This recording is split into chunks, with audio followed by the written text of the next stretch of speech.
Alright, we are recording chapter 10 of that. This is the motion picture novelization. It's a pretty short chapter, and in some ways, I'm okay with that, in some ways I'm not. I shouldn't even say I'm okay with it. Technically, no, I'm just not okay with it, but I understand why. Because it's really just about, the sole event in it is really just the leaving from space dock, which it's short. It doesn't take long to do that. So that's why the chapter is so short. But it is, I don't know. It just it's a very transitionary chapter. Where it doesn't seem like much is happening here, but at the same time, there are some things being set up. Well, one thing at least, but also it's the whole. I know that there's going to be the issue with the warp core, because I've seen the movie plenty of times. So that I also am seeing as a setup because like that's well actually no in a way it is set up as well. Not as explicitly as in previous chapters, but yeah. Anyway, it actually starts with the captain's log. Excuse me, where Kirk remarks that apparently they've actually managed to get the ship ready an hour. Okay. This is being accomplished approximately 1 hour ahead of the revised emergency schedule. So instead of it being we're launching in 12 hours, they managed to do it in about 11, which is pretty impressive. And part of the log is also here's a list of people that should be commended for this work, both crew on the Enterprise and crew at Space Dock. Now, one thing to note, I'm just cleaning up my notes a little bit, is apparently Decker had recommended that they continue to do tests or something like that, don't quite remember which, for another 3 hours. And Kirk decided not to, and I am inclined to agree with Kirk.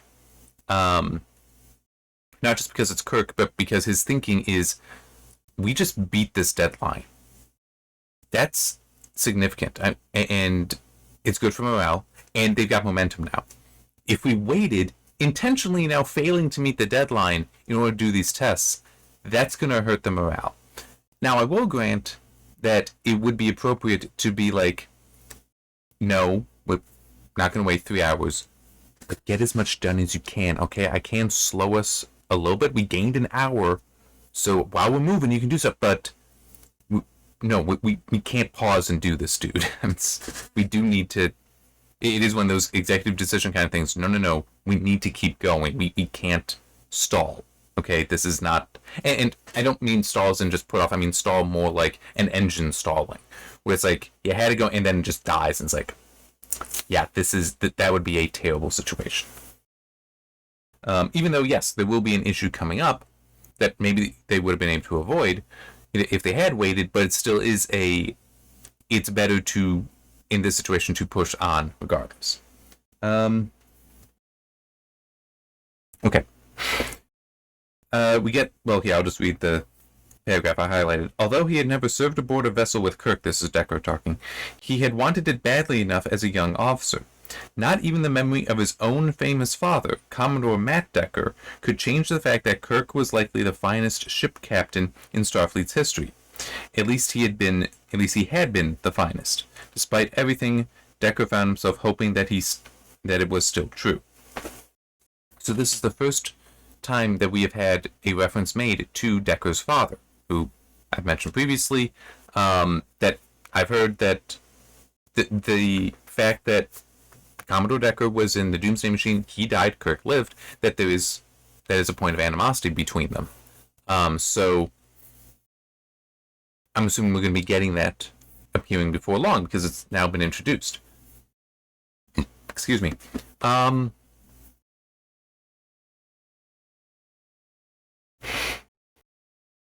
I'm just trying to think on the timing of it. I don't think I can have any criticism of it. Because, I mean, in theory, yes, we have been referring to Decker for a while. We know his name is Decker, but not who his father was. And I can see some arguing that, well, wait, why didn't we know that earlier? Like, why wasn't there some mention earlier? It's like, there could have been, but we had, the focus of the story was on other points. Now that they're underway, it makes sense that there will end up being some confrontation between them over this. Because now that they're moving, it's like there might be more time for that kind of conflict between them to occur, especially as Kirk seemingly makes a mistake. And the warp core thing is that I assume will be in the next chapter. That will be a fairly significant mistake. Well, seemingly significant mistake. But yeah, so it's I could see it just being a no, keep it near where it actually will become relevant. But that's a style thing. That's absolutely a style thing. And it's also just, it's kind of like the reference to the Fabrini, in that reading it, some people might, the people most likely to read this novelization at the time would have been those who knew the original series and really enjoyed it. And so Decker would be like, wait, is it related? And then it's like you keep going. It's like, yes, he is. So, yeah. One thing, though, that I'm a little curious about, because an aspect of the Doomsday Machine was Captain Ahab, what was Moby Dick, with Decker being Ahab.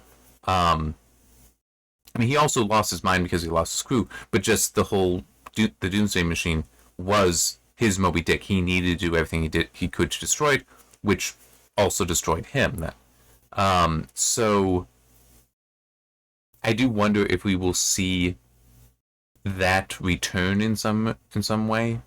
And part of the reason I will say that is because Moby Dick is at some point I do need to read it, but it is a classic.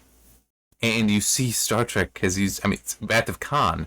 Khan himself quotes Moby Dick in it.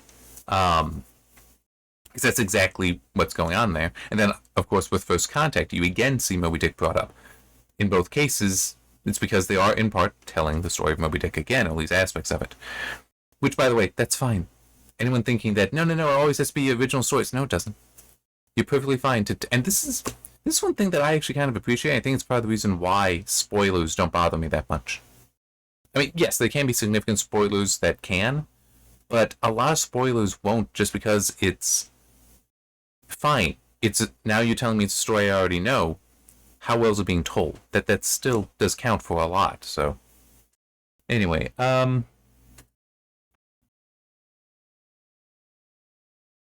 okay. One thing is stated in here, it's a technical thing that I am wondering about, and I haven't tried looking at it. I could. I've said before, as I recall, and it makes the most sense to me. You don't have impulse tied to the warp core, well, the matter-antimatter reactor. That you don't do that, because if everything is running off of one power source and that goes out, you're just dead in the water. And I'm pretty sure I had seen descriptions of starships previously, as in prior to my reading this, stating that impulse is in fact powered by the fusion reactors. That's even the plasma from the fusion reactors, when it's done, that's vented out to produce impulse, the thrust for impulse. Here it describes that no, it is in fact being powered by the intermix chamber, so the matter and antimatter mixing together at its lowest level. That's how much power it can produce, which that I'm actually not sure about. I haven't done that math, but I mean, the universe is constant. You can speed of light. That's a large number. You multiply it by itself. You can use very small masses and get lots of out of it. So it's possible. That what it describes here is this smallest level. But it's... Does it actually... I'm trying to remember now.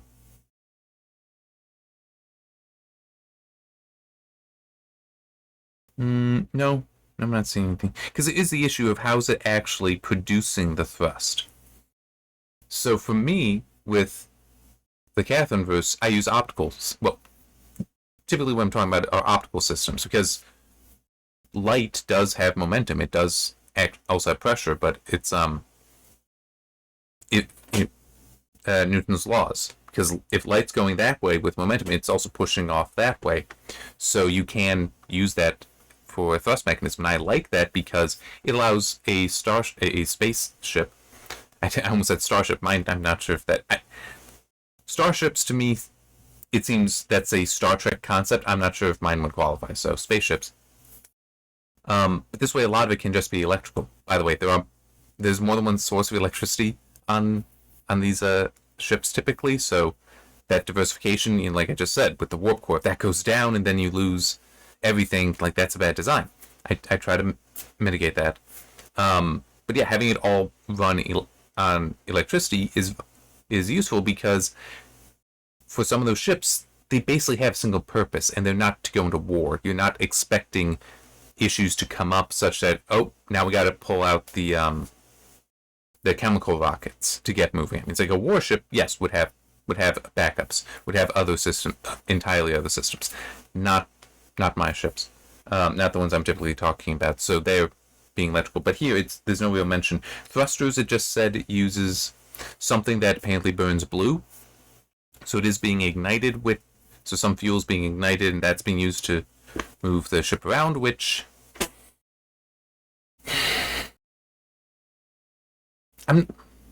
Yeah, the ignition would produce greater thrust, so it makes sense to be more efficient. But it's then you might be restricted as to what you can use for fuel. I mean, like in theory, if you got really desperate with thrusters, you could use your atmosphere, but it would work.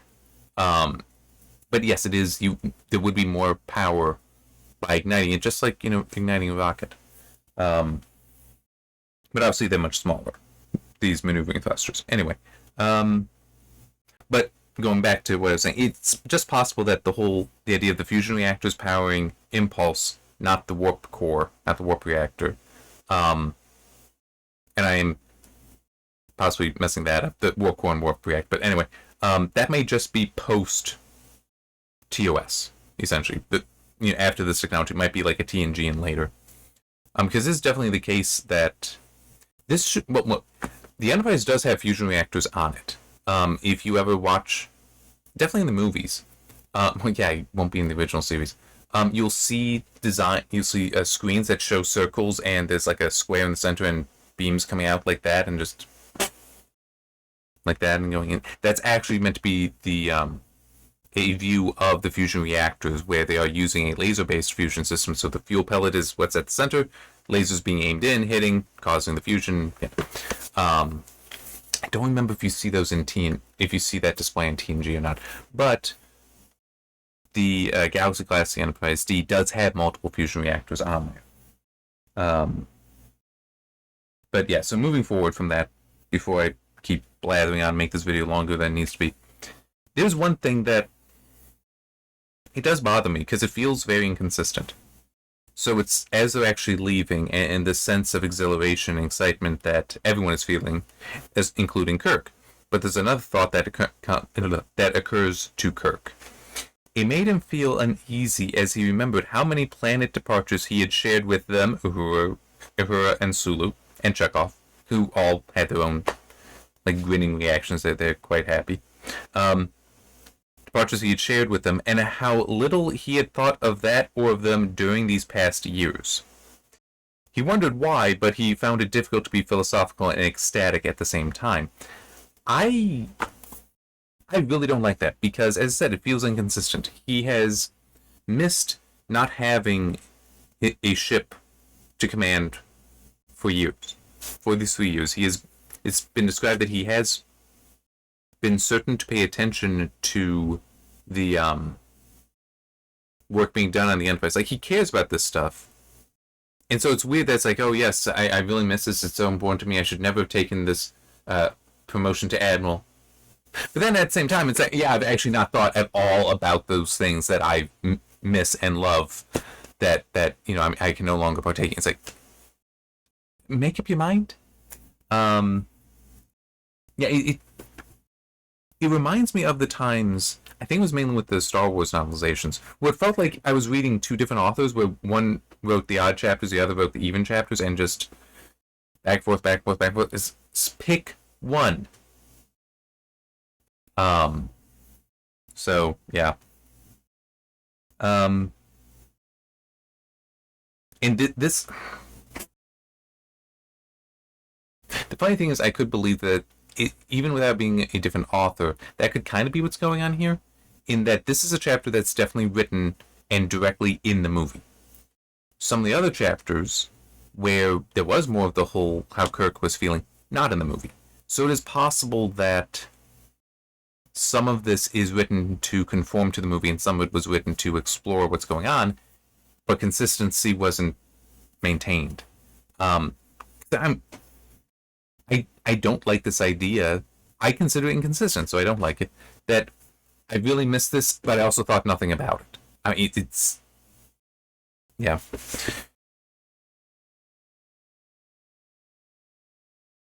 I guess if it had put it in there that if it were written a little differently, so it was more that he thought, well, okay, let me go back to how little he had thought of that, meaning the planet departures.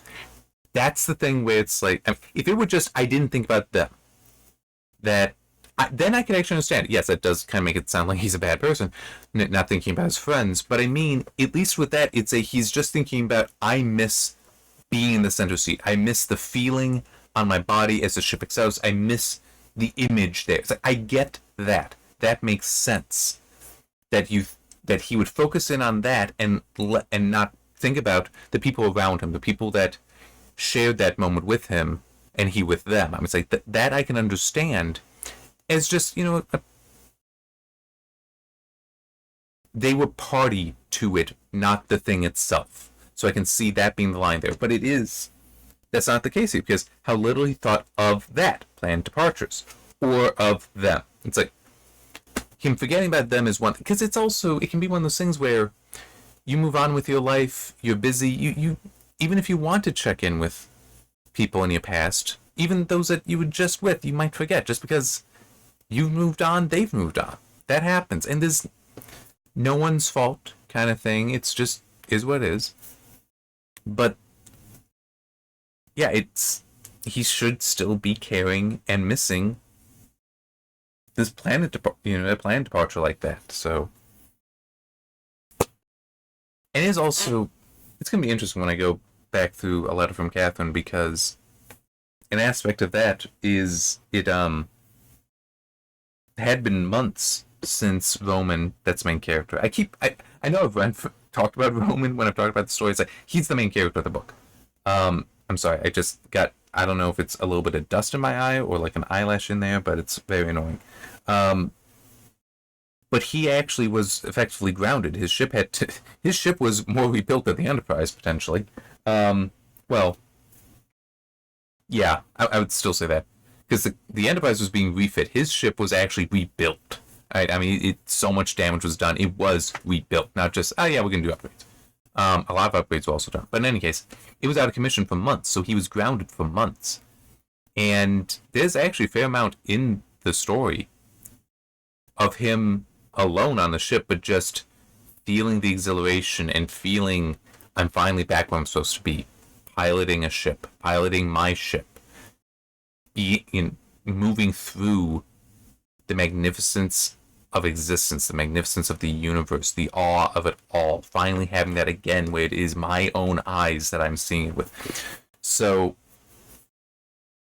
and it was something that he very much missed. I think I did have it in there where until he was there again and actually he didn't realize how much he missed it. But it's still, he was missing it, so it would not have been far from his mind. So this is, I don't think it makes sense. I don't think it makes sense that Kirk wouldn't have been missing it and been thinking about it. The people I can understand, as I said, you move on, you assume they move on, and you forget.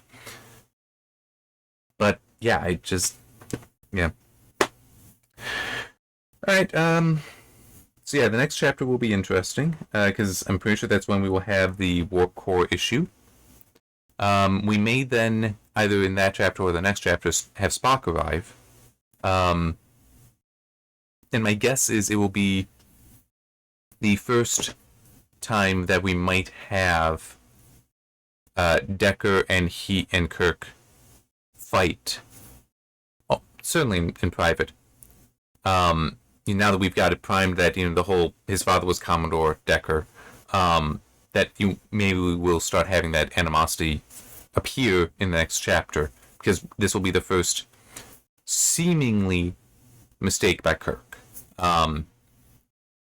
Which, again, as I've said previously, assuming that it does go in the book like it is in the movie, he should not have made, because he has been studying the designs. He would know that the phasers are tied to the warp core and therefore are deactivating the situation. He would know that, so why does he suddenly forget? Maybe we'll get an explanation, or maybe it'll just be a different situation.